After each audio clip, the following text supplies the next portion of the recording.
สบายดีสบายดีสบายดีพี่น้องปองป่ายมดสุขุสุคนพี่น้องมื้อนี้เขินนาดีกะตื่นแต่เช้าๆพี่น้องเอ้ยเตรียมที่จะไปเงินไปม้างเงินไม่เท่าเนาะพี่น้องหรือเอิ้นว่ารื้อบ้านนั่นแหละพี่น้องเอ้ยเพราะว่ามันเชแล้วพี่น้องมันแบบว่ามันเก่าแก่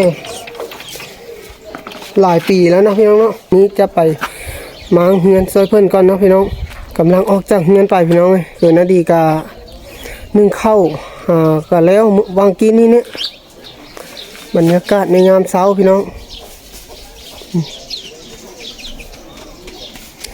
มื้อนี้ก็หนาวคือเก่าพี่น้องไปยังละมื้อนี้บรรยากาศค่อนข้างที่จะหนาวพี่น้องแต่ว่าบ่ลมแห้งซ้ำเมื่อวานนี้เนาะพี่น้องเนาะ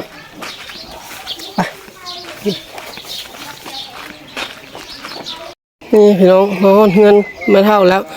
เลยจะเป็นลักษณะนี้พี่น้องเพราะว่ามันจากเชนหนึ่งแล้วเนาะเพราะว่าเงินหลังนี้ก็อายุได้หลายปีแล้วล่ะพี่น้องเลยว่าต้องได้สิปุกไหมให้ออกก่อนนะโดยดับไฟกันละออกจะไฟออกเลยนี่พี่น้องป้มแล้วนำถึงเงินเลยวัดโดยป้มแล้วเดี๋ยวช่วยเรียกเพื่อนก่อนพี่น้องใกล้เสร็จแล้วตัวนึงแล้ว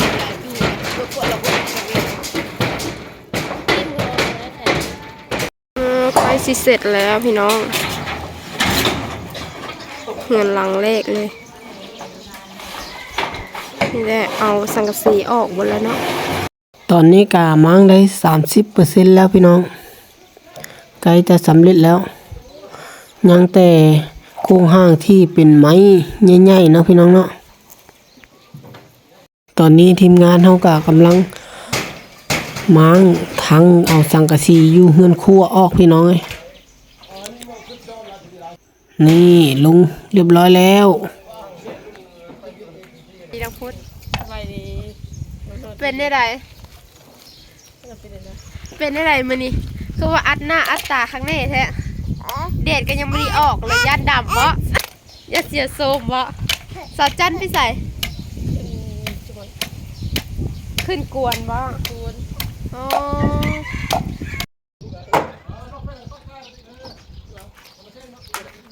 ตอนนี้กามั่งมาได้หลายแล้วพี่น้องกะพักกินข้าวก่อนเนาะพี่น้องเพราะว่าทางพี่น้องเขาก็อยากกินข้าวแล้วพี่น้องเบิ่งก่อนเป็นญาติกันกินบางโมแล้วนี่ตอนนี้ก็ได้เวลาพักผ่อนกินข้าวก่อนเนาะพี่น้องเนาะกินข้าวเช้าเพราะว่าแต่ละคนก็ยังบ่ทันได้กินข้าวเช้าเลยตื่นมาก็มาโฮมกันก็ม้างเลยเนาะพี่น้องก็เริ่มเลยแต่ละคนก็เลยยังบ่ทันได้กินข้าวเนาะพี่น้องตอนนี้ก็กินข้าวเช้าก่อนพี่น้องสำหรับอาหารเช้าในมื้อนี้ก็เฮ็ดชูแค่กินก็มีแกงกระดูกหมูใส่กะหล่ำพี่น้องใส่ผักกาดขาวล่ะก็สิได้ขออนุญาตกินข้าวก่อนเนาะพี่น้องเนาะมาเด้อพี่น้องเด้อกินข้า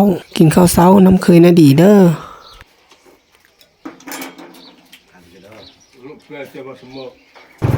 ตอนนี้เกิดเหตุไม่คาดคิดแล้วพี่น้องมีเกิดอุบัติเหตุรถชนกันนะพี่น้องอยู่ที่ทางหลวง3แยกทางเข้าบ้านนาดีเฮาสบายดีพี่น้องมื้อนี้เกิดอุบัติเหตุแม่นน้องคอยออกมาลัดเขาโทษหรือว่าจะอย่างไรเนาะแต่ดันมาเจอเรื่องแบบนี้โอ้ยยาเลยพี่น้องเลยให้พี่น้องมาเบิ่งเองเด้อตอนนี้รถตามเดียวพี่น้องเกิดอุบัติเหตุเยอะมากเลย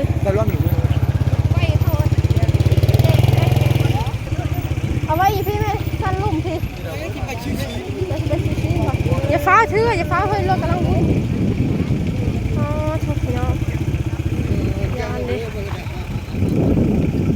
ขอให้ปฏิหารย์เป็นจริงเนาะขอให้คนในรถปลอดภัยเนาะตอนนี้คนหลายรถติดขนาดเลยพี่น้อง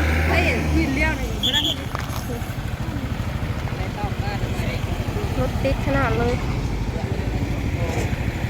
รถไทยเด้อพี่น้องเด้อ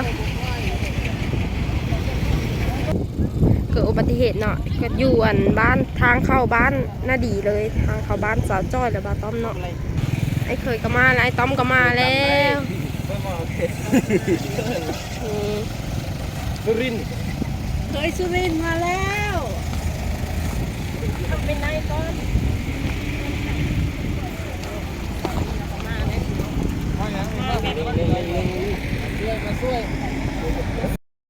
หลังจากที่ไปเบิ่งอุบัติเหตุรถชนกันเนาะพี่น้องกะกลับเข้ามาสู่ภาวะปกติมาเฮือนคือเก่าพี่น้อง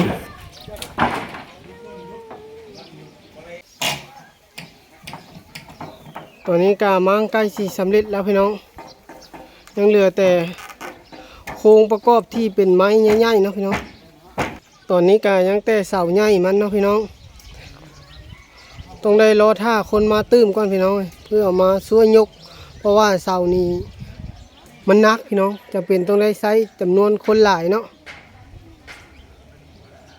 ตอนนี้กะมังเอาเสาตั้งลงเป็นที่เรียบร้อยแล้วพี่น้องต่อไปกะสิได้จัดเก็บเมียนบานนี้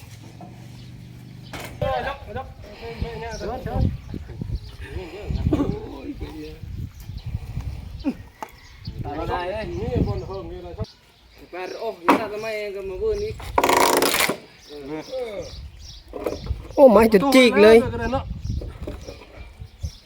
มันหมดแค่ให้จำนะเดี๋ยวหมดจำเลยโหท่านหรือโหก็ไม่จำจุดใจอีกเนาะ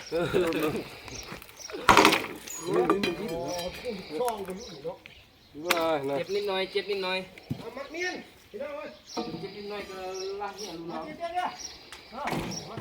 วัดไหนพูดเลยยกเกินแม่ยกโรคกันเป็นโรคเลย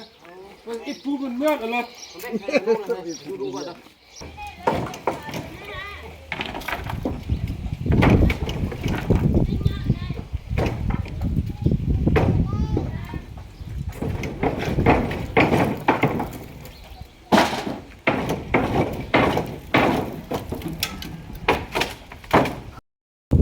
ตอนนี้ก็ได้เวลาพักเที่ยงแล้วพี่น้อง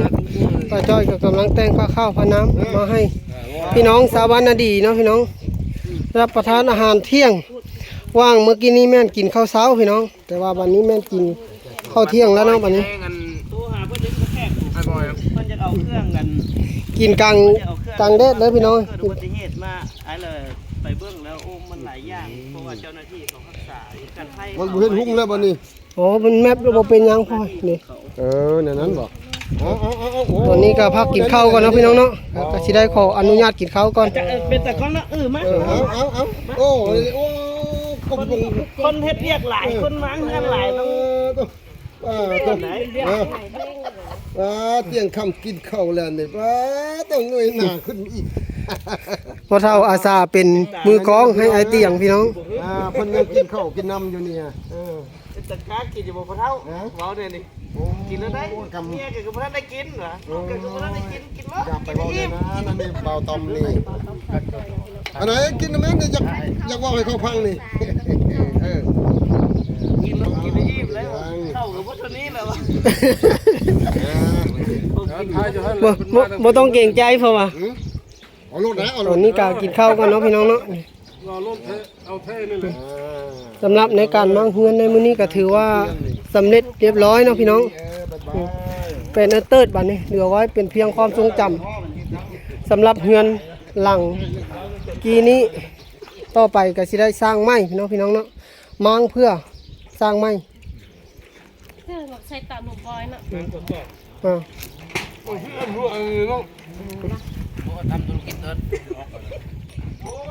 ตอนนี้ก็รับประทานอาหารเที่ยงเสร็จเรียบร้อยแล้วพี่น้องต้องกราบขอบพระคุณพี่น้องชาวบ้านนาดีที่มีน้ำใจมาช่วยเหลือในการมั่งเงินในครั้งนี้เนาะต่อไปก็คือสิได้บักต้นม่วงนี้ออกพี่น้องเพราะว่าในอนาคตยันบ่แน่นอนเพราะว่ายันง้ามันหักลงมาทับเฮือนนะพี่น้อง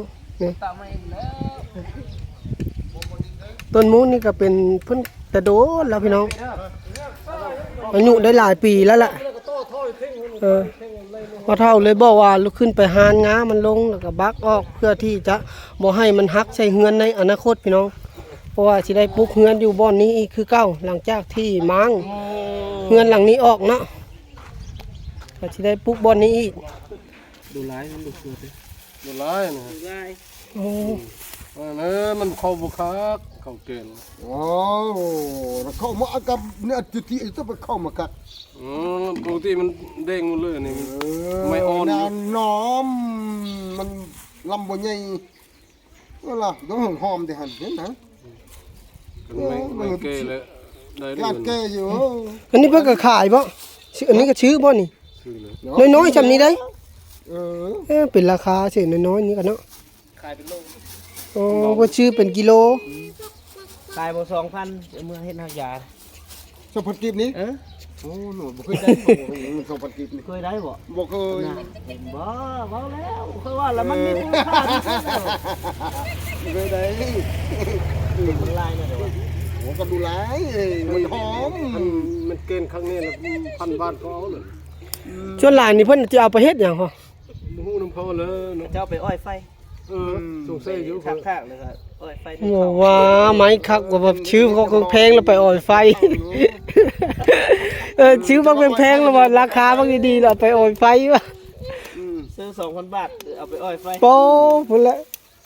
ลงทุนป่านนั้นดอกอ่อยไฟ เอาเฮ็ดได้จัง ไม้อ่อยไฟแพงขนาดเนาะ ทำนี้นึงมันก็ลุกแล้วมันติดแล้ว ป่านนั้นพุ่นได้เนาะ สมมุติว่าขูดเอาแต่ขี้มันซื่อๆแบบ อัน นี้ นี้ แหละ อันพ่อบอกพ่อเชียงเงินทันเท่าไหร่15 ล้านนี่ป่ะอันนี้แหละ โอ้ เอาอะไรตันจะไป ตอนนี้ก็ได้บักต้นม่วงลงแล้วเนาะพี่น้องเนาะหลังจากที่ต้นม่วงหักลงกับทุกคนก็ฟ้าพังมาเอามะม่วงเลยพี่น้องนี่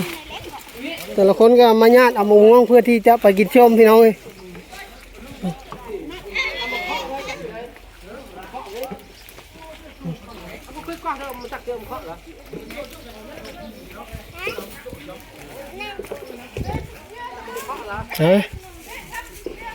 เอามะม่วงไปกินชมก่อนพี่น้องบ้านนี้ตอนนี้ก็ต้นม่วงก็หักลงแล้ว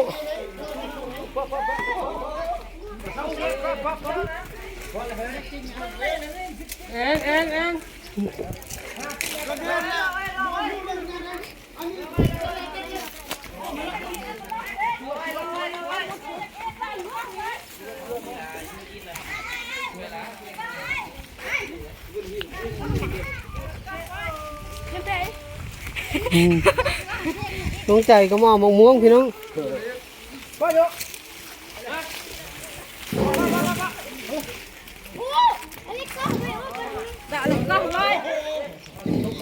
สำหรับมะม่วงตัวนี้ก็แม่นถือว่าได้กินครับเป็นครั้งสุดท้ายพี่น้องเลยต่อไปก็คือสิบ่ได้กินอีกแล้วถ้าบ่บักผัดยานมันหักทับเงินกับเจ้าพี่น้องจำเป็นต้องได้บักลง